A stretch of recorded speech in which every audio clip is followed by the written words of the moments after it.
Kami nggak diajarkan minta-minta, saudara. Jangan khawatir. Habaib datang ke Indonesia bukan untuk meraup daripada harta, enggak. Kami tidak mencari jabatan, enggak. Kenapa? Itu bukan didikan dari keluarga kami.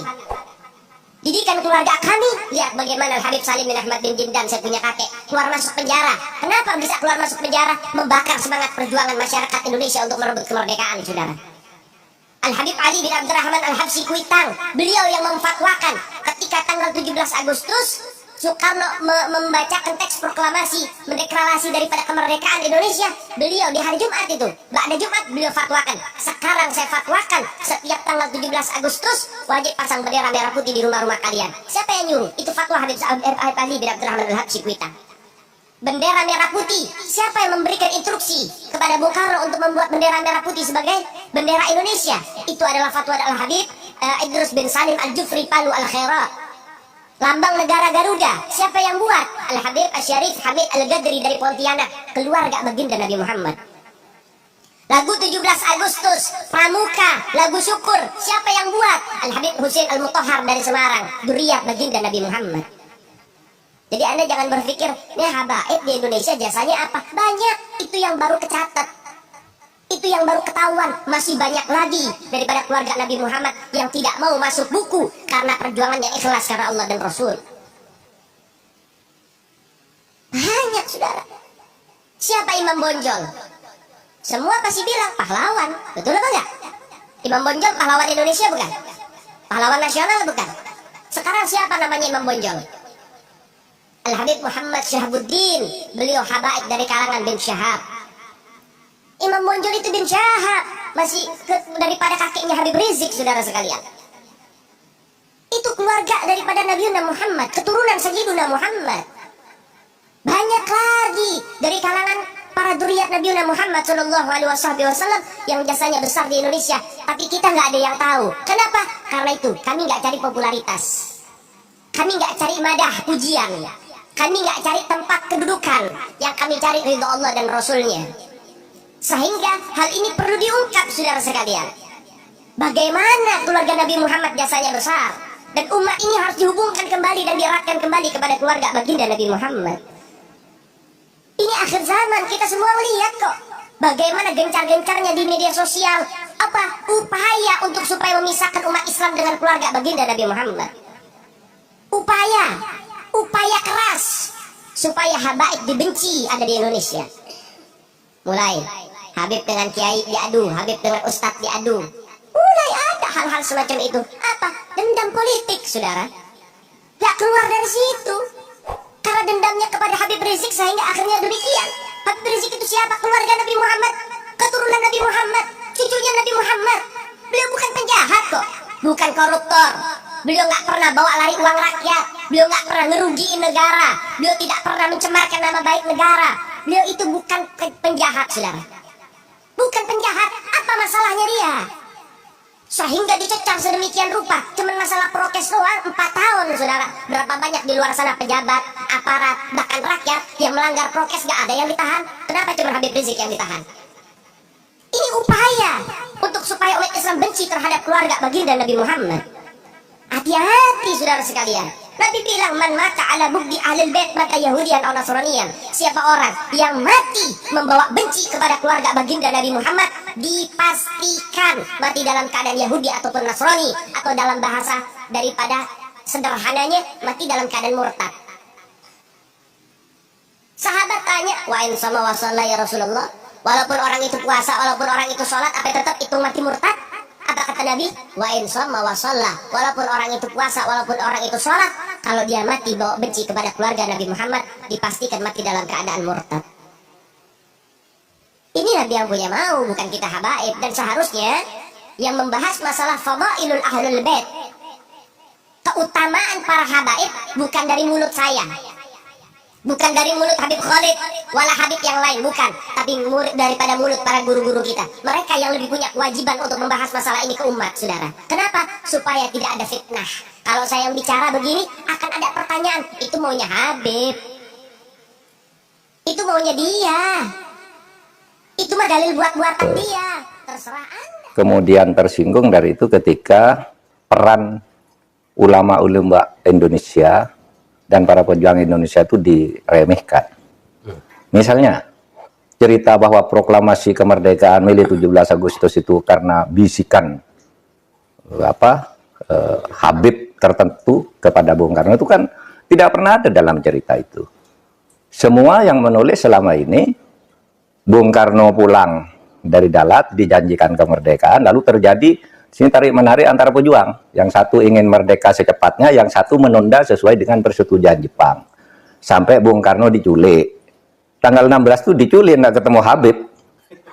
Diculik oleh pemuda itu, nggak ketemu Habib siapa, diculik, dibawa ke Rengas Dengklok. Pokoknya merdeka sekarang, kata Bung Karno ntar dulu, gitu. Akhirnya sesudah itu malamnya rapat di rumah Laksamana Maeda. Laksamana Maeda itu adalah Dandim lah, Dandim Kota Batavia, tapi angkatan laut kan, karena di Batavia, Dandim Batavia kalau itu. Laksamana Maeda itu yang minta Bung Karno, Bung, kalau Anda mau rapat untuk merumuskan proklamasi besok pagi, di rumah saya aja, aman, saya yang jaga. Bukan Habib, nggak ada Habib. Cerita Habib ini nggak pernah ada di dalam sejarah, kecuali dulu menjadi Usman Yahya itu menjadi muftinya Belanda, yang haramkan kita melawan Belanda. Justru itu Habib yang jelas itu tertulis dalam sejarah. Kalau Habib berbisik ke Bung Karno kapan? Dan tidak pernah ada cerita itu, gitu. Orang boleh mengatakan ya, oh, mungkin Bung Karno bicara berdua, ya tidak ada, sejarah itu tidak bicara, tidak percaya pada bicara berdua. Itu satu. Itu menodai merusak rasa kebanggaan saya bahwa ini perjuangan bangsa Indonesia sendiri. Bahwa ada Habib membantu, ya bisa saja, kan bukan hanya Habib yang membantu. Anggota BPUPK itu kayaknya tidak ada Habibnya. Kalau Cina ada, Jepang ada, gitu. Arab non Habib juga tidak ada, karena Abdurrahman Baswedan itu kayaknya tidak BPUPKI, bukan masuk para pendiri gitu ya. Nah kok sekarang lalu Habib, lalu para pejuang dihabibkan semua kan, Diponegoro, siapa lagi? Imam Bonjol. Wah itu kebanggaan orang Jawa loh, Diponegoro itu. Lalu dihabibkan. Habib dari mana? Ya Habib dari mana? Gitu. Nggak ada sejarahnya yang menyatakan itu. Nah ketika ini muncul kan Rumah Irama dituding-tuding oleh seorang Habib. Rumah Irama, kamu fitnah, tunjukkan siapa yang bilang gitu. Kan kemudian muncul semua nih, ngomong ini ngomong ini ngomong ini. Ada yang macam-macam bahwa satu kaki Habib itu lebih tinggi, lebih mulia dari 70 kepala kiai, kan gitu. Itu kan penghinaan betul. Kalau orang tidak terhina dengan ini, saya kira tidak, rasa kebangsaannya rendah.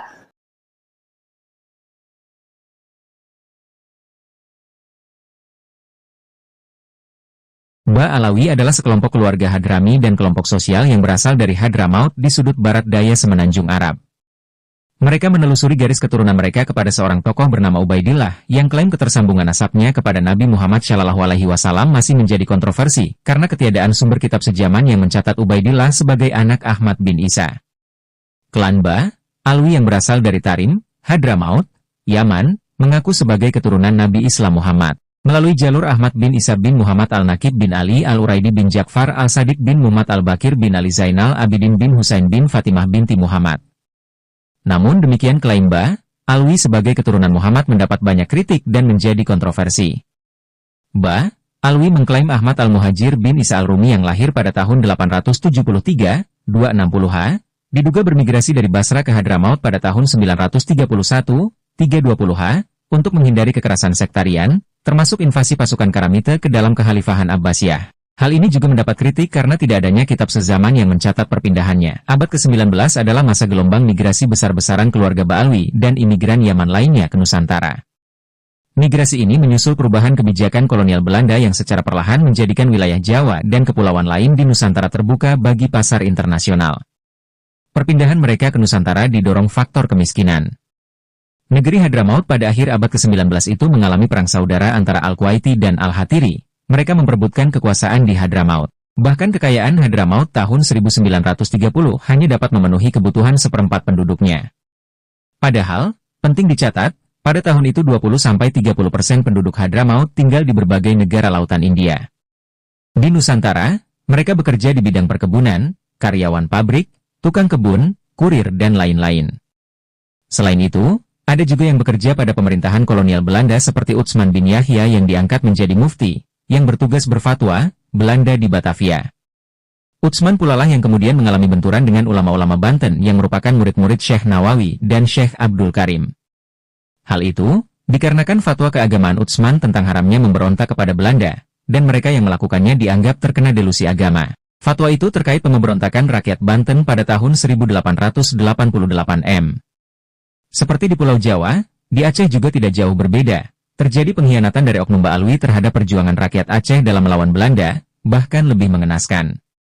Setelah kemerdekaan Indonesia tahun 1945, keluarga Ba'alwi banyak yang aktif dalam perpolitikan Indonesia, diantaranya D.N. Aidit yang menjadi Ketua Partai Komunis Indonesia, PKI.